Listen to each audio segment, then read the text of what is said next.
Bonjour, je m'appelle Juna, je suis en troisième au collège de l'Orgue. Bonjour, je m'appelle Cilia, je suis en sixième de l'orgue aussi.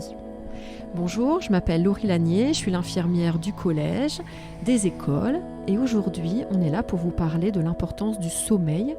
Alors, ce qui peut perturber le sommeil mais aussi ce qui peut faciliter le sommeil. Voilà, je vous remercie de nous écouter. Bonjour madame, est-ce que vous pouvez vous présenter? Bonjour, je m'appelle Laurie Lanier, je suis l'infirmière du collège et des écoles du secteur. Quels sujets vont aborder aujourd'hui? Alors aujourd'hui, nous allons parler du sommeil et des écrans, de l'importance du sommeil. Pourquoi a-t-on besoin de dormir? Alors, pourquoi a-t-on besoin de dormir? Déjà, dormir, c'est un besoin vital. C'est-à-dire que si on ne dort pas, eh bien, on ne peut pas vivre.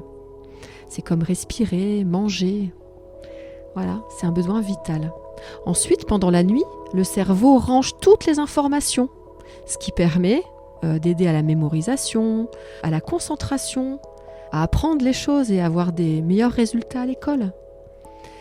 Quand on dort également, on recharge son corps. On recharge toute l'énergie pour avoir la forme le lendemain, pour faire toutes les activités qu'on a envie de faire. Voilà. Pendant la nuit aussi, il y a une sécrétion de l'hormone de croissance qui permet de bien grandir. Un enfant qui ne dormirait pas suffisamment ne pourrait pas grandir correctement. Il pourrait avoir des troubles de croissance.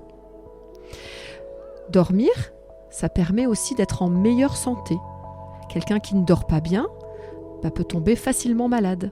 Donc bien dormir permet d'avoir une bonne immunité et de se défendre contre les virus et les bactéries. Et puis, quand on dort, on rêve. On fait des cauchemars. En tout cas, le cerveau travaille. Ça permet de créer tout un monde imaginaire. Les rêves permettent de se projeter dans un imaginaire et de développer son imaginaire. Voilà. Quels sont les perturbateurs de sommeil? Eh oui, parce qu'il y a beaucoup de choses qui perturbent le sommeil. La première chose qui perturbe le sommeil, ce sont les écrans. Alors les écrans, c'est tout, c'est le téléphone, la télé, les tablettes, les jeux. Tout ça, ce sont des perturbateurs de sommeil. Mais il y a aussi les grosses émotions le soir. C'est-à-dire que si on regarde quelque chose qui nous fait très peur ou qu'on s'énerve avant de s'endormir, eh bien, les grosses émotions peuvent perturber le sommeil. Il y a aussi des choses qui peuvent être contrôlées très facilement, comme la température de la chambre. La température idéale pour dormir, c'est 19 degrés. Si on a trop chaud, on ne peut pas bien dormir. Donc 19 degrés dans une chambre, c'est l'idéal.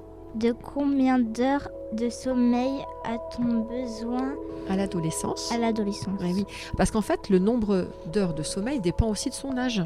Un bébé dort beaucoup plus. Un bébé a besoin de beaucoup d'heures de sommeil. À l'adolescence, c'est comme au niveau de l'enfance. Un adolescent, comme un enfant, a besoin entre 9 et 10 heures de sommeil.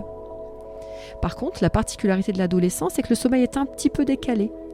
C'est-à-dire que l'adolescent, le soir, n'a pas beaucoup sommeil. Il a sommeil un peu plus tard. Et le matin, il resterait bien au lit, mais bon, il faut quand même se lever pour aller à l'école. Donc, il faut quand même respecter ces 9 à 10 heures de sommeil.